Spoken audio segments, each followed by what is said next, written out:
on which note we could turn to the question of what constitutes me?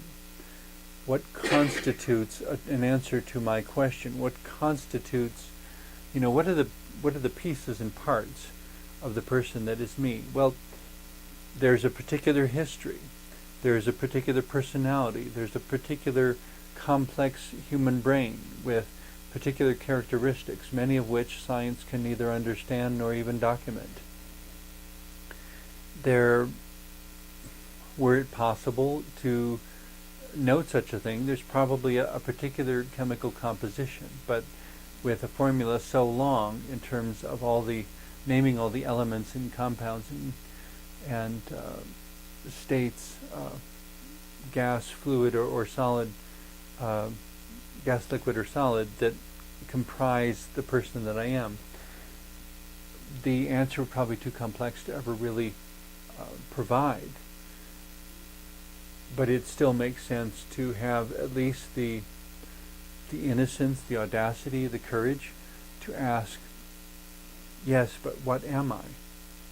Am I this? Am I that? Am I to be identified with a particular religion? Am I to be identified with a particular societal strategy? Am I to be identified with a particular language or a particular geographical area? What am I? Some people, if you met in Europe and say, what are you? They might say, I'm American. Not that necessarily tells anyone very much, except it distinguishes them from people who are clearly from other places. If I was in Germany and somebody said, what are you? And if I answered, I'm an American, they would respond, oh, well then you're not a German. And presumably that means you're not familiar with German customs, German government, German systems, and may or may not be familiar with even German language. In my case, I am familiar with German language because I studied it in school, but that's another example of the question word what. What did you study? And what I studied at certain earlier ages in life has had such a profound impact on what happened later in my life. It's interesting as I'm carrying on this reflection that it's almost impossible to describe anything without bringing some sense of what into it. The traditional definition of grammatical parts of speech is that a noun is a person, place, or thing. A noun is a what? Basically, every correct sentence in the English language has to have an answer to the question word what. What is the noun? What is the subject? What is the verb? Even the verb is a what. And so even just the process of communicating and of being together brings us back to this question word what, and invites greater awareness.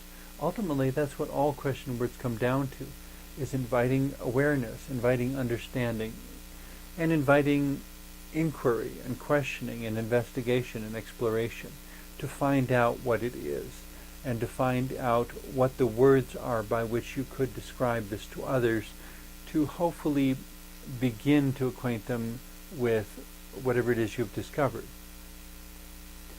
especially if they could not follow along and experience or discover that thing right alongside of you.